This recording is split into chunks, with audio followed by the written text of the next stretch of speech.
Congressman Andy Barr says he will not support the president's request for military force against ISIS. Bill Bryant talks with Congressman Barr about why he is shooting down the president's plan in the bottom line. Good evening. Congressman Andy Barr says this week's tough winter weather caused a lot of meetings and events that he had scheduled here at home to be postponed.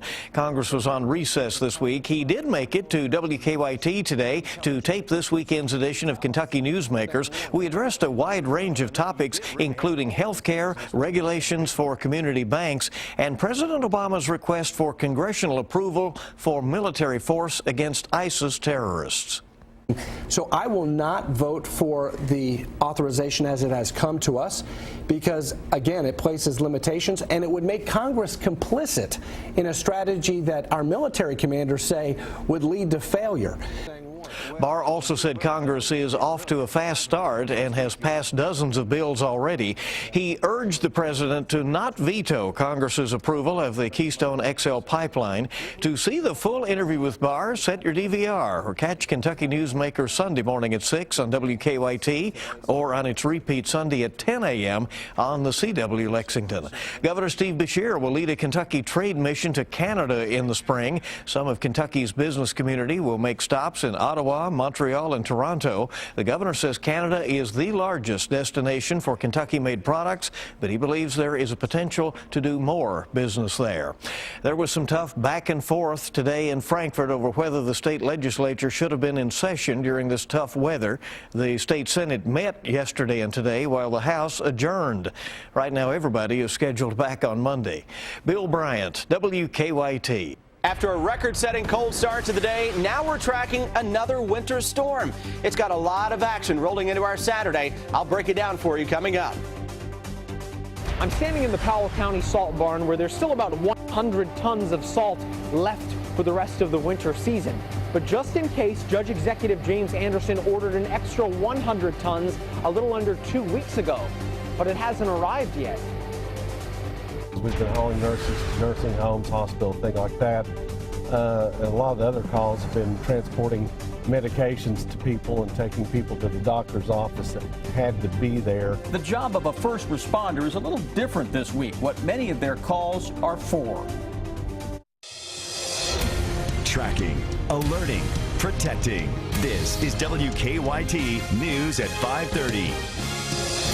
Good evening to you. Another day of bone-chilling temperatures, but ready or not, we are tracking another winter storm moving into the bluegrass. We could see all sorts of precipitation with this storm: snow, sleet, maybe some freezing rain. We begin with Chief Meteorologist Chris Bailey. He's tracking this messy storm on this first alert severe weather day. Guys, second time in less than a week, the entire state of Kentucky under a winter storm warning tonight and into the day on Saturday for that potential for everything to come from the sky. A band of heavy snow, a band of maybe heavy sleet, maybe a band of ice, heavy ice, freezing rain in some cases. There will be some areas that get a little bit of all three of those over the next 24 hours. Live First Alert Defender as of now throughout central and eastern Kentucky. Nothing that is on it, though, showing up to our west and southwest now. Some sleet and some snow. Getting reports on Twitter from a little bit of sleet and snow not too far away from the Bowling Green area as of now. That is with the very leading edge of our winter storm that is coming in from southwest to northeast. This moisture is really increasing now across parts of Tennessee into western Kentucky. And again, that's going to continue to lift its way on to the north and northeast. So we have the Arctic high pressure and the Arctic air that is still in place across Kentucky. Deep snowpack that is out there. And it's not just Kentucky, but areas to our north still have a lot of snow on the ground as well. So that's keeping our air refrigerated. How about that as a term, if you will? So it keeps it cold even as some warmer air tries to get into the region. You know what happens to a lot of that warmer air? Well, it's lighter than its cold weather brother here, so it goes up and over top of that. So a lot of times you can get a nasty mix of snow, sleet, and freezing rain because of that setup. Gulf of Mexico wide open for business now as that weak area of low pressure. This isn't a strong storm system like what we had a few days ago with a strong storm to our south and even what they had in New England. This is more of an overrunning event where you get a lot of moisture coming out of the Gulf of Mexico, and that deposits snow, sleet, and freezing rain into most areas. Right now, looking at the latest data coming in this afternoon, growing a little more confident in a swath of very heavy snows into the area I've painted in blue here, from the tune of maybe as low as 4 to maybe some double-digit totals in there. And now if we get a little sleet or freezing rain mixing in, that will cut those totals down. Farther south that we go, a little more of a snow and sleet look into parts of the areas I've got for 1 to 4 inches of snow, sleet, and some ice in there. Southern Kentucky, this is mainly freezing rain here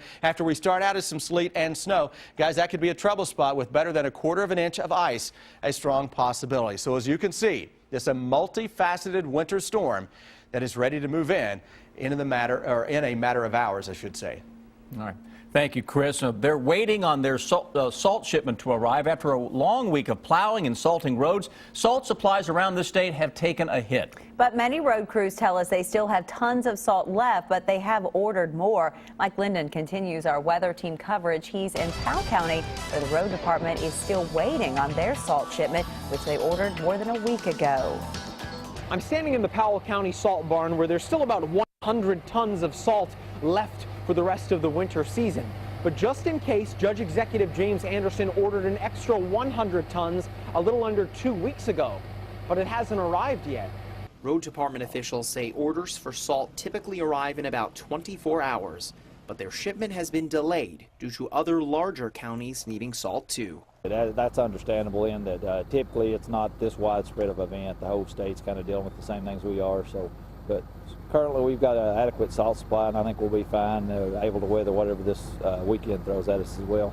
Anderson says the road department started with 300 tons of salt this season, and after a winter like last year's, he knew what to prepare for. Last year we had a lot more difficulty getting salt, and this year hadn't. Up to this point we've been able to keep adequate supplies, and we was fortunate enough we've got a new salt bin now, which gives us the capability to hold a lot more salt than previous years. With more winter weather on the way overnight, road department officials say snow is not what has them concerned. Ice is terrible. You can't hardly go anywhere on that ice, and people need to stay indoors, not try to travel, and let us do our job. In Powell County, Mike Linden, WKYT. Road crews have been working around the clock since the start of the week and plan to remain on the roads as needed. Snowed in or not, some people still need to get to work. In Laurel County, firefighters and first responders are answering that call for help. Phil Pendleton shows us how the weather has shifted their workload this week. Well, obviously, the job of the first responder has been much different this week. Simply getting to people who need to get into town, delivering supplies to them, or bringing them back to town for emergency treatment. What's the phone number? London Laurel County search and rescue personnel are waiting by the phone, waiting to get the call for help. We're up to over 50 now since Tuesday and continuing on. They've hauled people to the dialysis clinic and been on medicine runs for others. All of the people living in areas that only four-wheel drive vehicles can get to. Early in the morning calls, we've been hauling nurses to nursing homes, hospitals, things like that. And a lot of the other calls have been transporting medications to people and taking people to the doctor's office that had to be there. They've done it every day this week, and they don't plan on letting up anytime soon. Tomorrow we're looking at another situation where it's just going to pile on top of the other and just make it continue to be a bad situation for pretty much all of Kentucky. And the fire department here tells me that the majority of their calls have been later at night. In Laurel County, Phil Pendleton, WKYT. Laurel County officials say that most of the roads they have traveled on are in pretty much the same shape as they were Monday, right after the first storm hit. The weather is also making it a challenge for firefighters to do their main job, which is fight fires. In Clark County, crews say a call for help that ended up being a false alarm sent one of their trucks into a ditch on Red River Road early this morning. Firefighters say the freezing temperatures have been hard on crews and the equipment. Our trucks froze up, this truck especially. It wasn't, exactly the water in the pumps that were freezing up. The valves were freezing up where we couldn't operate the pump on the truck. Firefighters also tell us they've had some trouble reaching homes because some driveways are still covered in snow. They tell us they've had extra crews on hand all week.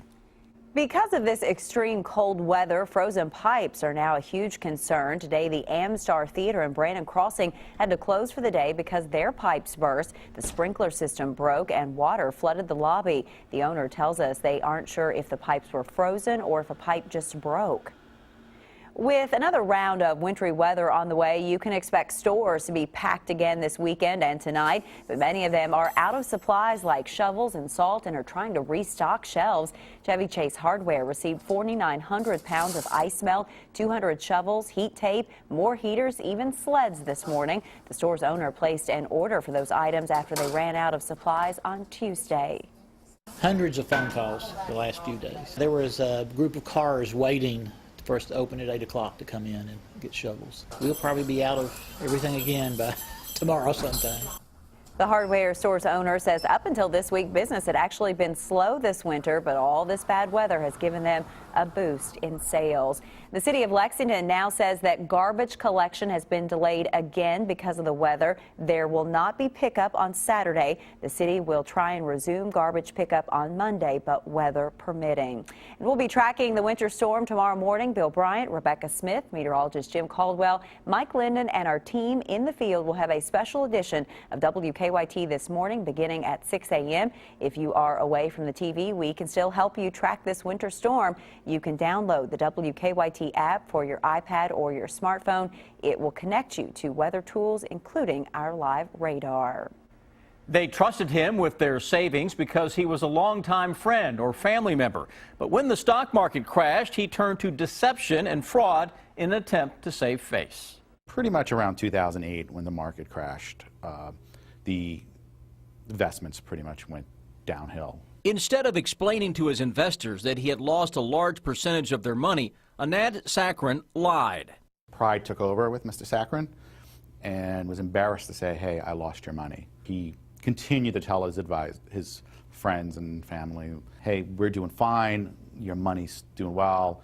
When investors began asking for their money, Sakran dodged their requests. Hey, I can't do it right now, your money's holding up on something, and so he held up giving them their money. Desperate, he began seeking new investors and getting personal loans to pay his first clients, whom he knew well.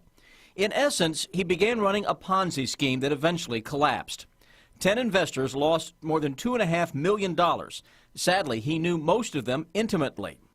Members of his family, friends from growing up, friends of friends, friends from college. Postal inspectors say investors need to be cautious about turning their savings over to friends or family. You might be inclined to trust them over a broker you don't know, but some of the due diligence that probably could have been done here was not done by the investors. Inspectors say the suspect in this case pled guilty to mail and security fraud and was sentenced to 2.5 years in prison. He was also ordered to pay more than $2 million in restitution.